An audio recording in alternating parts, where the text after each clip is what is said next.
আইন শৃঙ্খলার চরম অবনতি, দেশবিরোধী ষড়যন্ত্র ও বিএনপির বিরুদ্ধে অপপ্রচারের প্রতিবাদে চট্টগ্রাম উত্তর জেলা বিএনপির যুগ্ম আহ্বায়ক সরওয়ার আলমগীরের নেতৃত্বে ফটিকছড়িতে এক বিক্ষোভ মিছিল ও সমাবেশ অনুষ্ঠিত হয়েছে।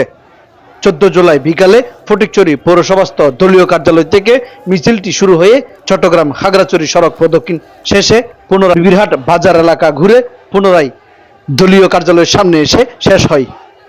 মিছিলে উপজেলার 18টি ইউনিয়ন ও 2টি পৌরসভার বিএনপি ও অঙ্গ সহযোগী সংগঠনের বিপুল সংখ্যক নেতাকর্মী অংশগ্রহণ করেন। বিএনপির বিরুদ্ধে অপপ্রচার চালাতে হচ্ছে। বিএনপি তো রাষ্ট্রীয় ক্ষমতায় নাই, রাষ্ট্রীয় ক্ষমতায় যারা আছেন আমাদের দলের ভারপ্রাপ্ত চেয়ারম্যান বলেছেন আপনারা বাইর করেন, রাষ্ট্র ক্ষমতায় বিএনপি নাই। কে করেছে ঘটনা? ওদের ফিরে